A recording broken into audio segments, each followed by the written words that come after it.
Some people put others down, belittle them, or laugh at them in company. You may wonder why this happens, why people should behave in such a way. In this video, I will explain reasons why this occurs and suggest ways on how you can deal with it. Please join me. Welcome, I'm Dr. Michael Paterson, clinical psychologist. For years I've been working with people, helping them achieve their maximum potential. I want to help you become the person you truly can be. Thinking about people who put others down. Why do they do it? Often it is because they have low self-esteem. This can be due to major trauma in their lives, such as abuse of different sorts, physical, sexual and/or emotional abuse. It can also be due to neglect, not getting their needs met in the family in which they grew up. There can also be smaller t traumas, such as criticism that they may have received from parents, for example, or from teachers at school. By them making these comments, putting you down, it will sometimes help them feel better about themselves. It gives relief to their ego, but that relief, it's only temporary. Then they're back doing what they're doing once again. They might actually be jealous of you. They might see you as being very successful and your success is showing them up. Well, they don't like that. So by trying to put you down, it's as if they're trying to bring you down to their level, sucking the positivity out of you. It may also help them get attention, particularly in a group setting. By attention going to them, by making a negative comment about you, it helps them feel important about themselves.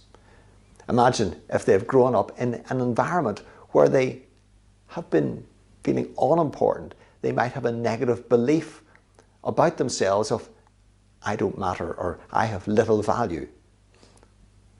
So by showing you up in their eyes, they feel big. By getting others to laugh at your expense, they feel as if they're liked in some way, but really it only shows them up in that group setting. By making these comments, it can also lead to them feeling as if they have a sense of control. Well, control could well have been lacking in their lives up until that point, and by making the comments to you, they feel as if they are in control of the situation, but really it doesn't put them in control of you, unless you respond, of course.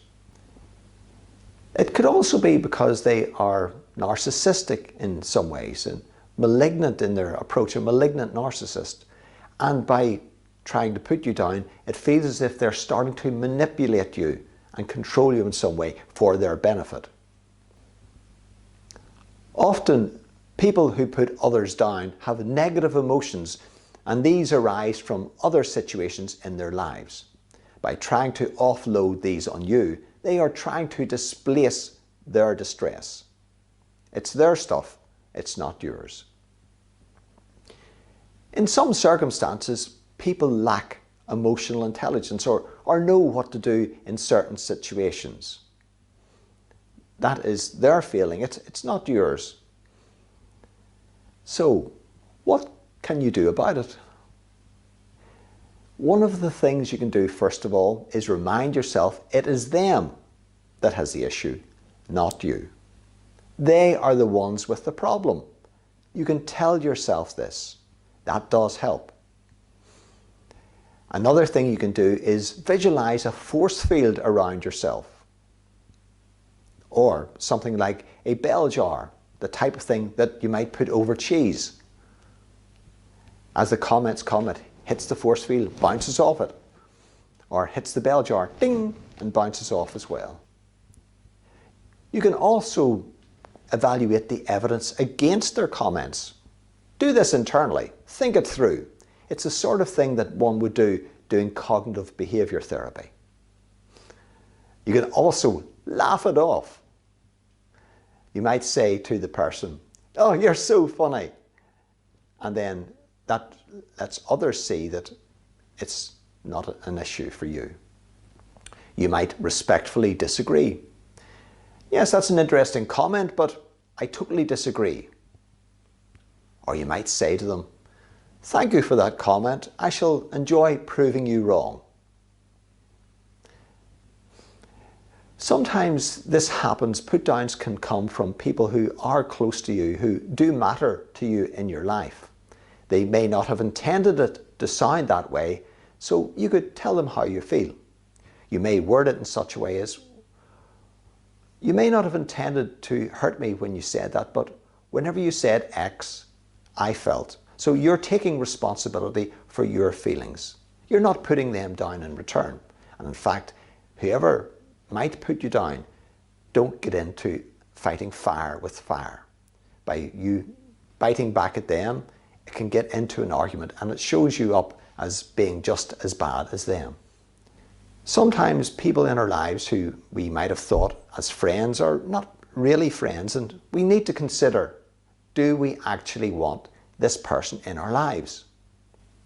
In this slide that I'm going to show now, we can think of our relationships as being like a medieval castle.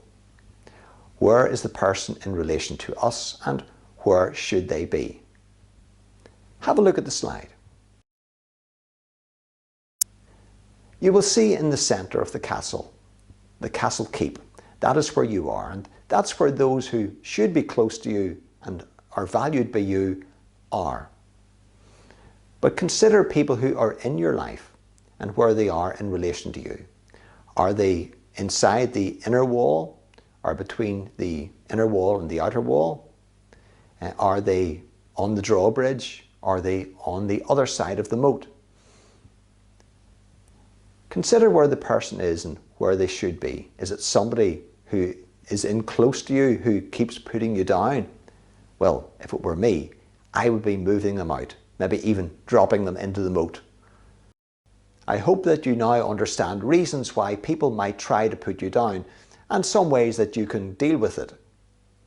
If you enjoyed this video, please subscribe to the channel below and even click like. I'm Dr. Michael Paterson. I'll see you up there.